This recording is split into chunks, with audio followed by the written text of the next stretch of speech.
অনুরাগের ছোঁয়া স্টার জলসার সবচেয়ে জনপ্রিয় ধারাবাহিকে প্রধান ভূমিকায় দেখা যাচ্ছে অভিনেতা দিব্যজ্যোতি দত্ত এবং অভিনেত্রী স্বস্তিকা ঘোষকে।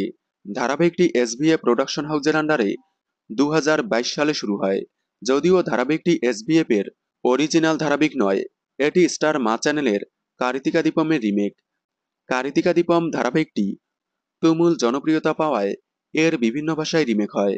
তবে সব ভাষায় তুমুল জনপ্রিয়তা পেলেও শুধুমাত্র হিন্দিতে সেরকম জনপ্রিয়তা পায়নি। হিন্দিতে এক এক করে 3 বার রিমেক করা হয়েছিল। বাংলায় অনুরাগের ছোঁয়া এতটা জনপ্রিয়তা পেয়েছিল যে এর হিন্দি ডাবিং করে স্টার প্লাসে সম্প্রচার করা হয়েছিল। তাছাড়াও আফ্রিকান টিভি চ্যানেলেও ডাবিং করা হয়েছিল। অনুরাগের ছোঁয়ার হিন্দি ডাবিং এতটাই জনপ্রিয়তা পেয়েছিল যে স্টার প্লাস এসবিএফকে অনুরাগের ছোঁয়ার আবারও রিমেক করতে বলে, যেটা বর্তমানে সম্প্রচার হচ্ছে দিল কো তুমসে প্যার হুয়া। তবে দুর্ভাগ্যবশত অনুরাগের ছোঁয়ার মতো দিল কো তুমসে প্যার হুয়া সেরকম জনপ্রিয়তা পায়নি, যার কারণেই মাত্র 7 মাসেই বন্ধ হচ্ছে দিল কো তুমসে প্যার হুয়া। অনুরাগের ছোঁয়া রিমেক হলেও হিন্দিতে সেরকম জনপ্রিয়তা না পাওয়ায় গতকাল 11ই ফেব্রুয়ারি শেষ শুটিং হয়ে গেল এই ধারাবাহিকের।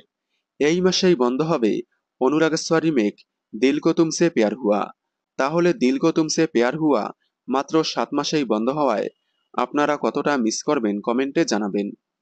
বাংলা বিনোদনের এই ধরনের সকল আপডেট সবার আগে পেতে চ্যানেলটি সাবস্ক্রাইব করে পাশে থাকা বেল আইকনটি বাজিয়ে দিন। ধন্যবাদ।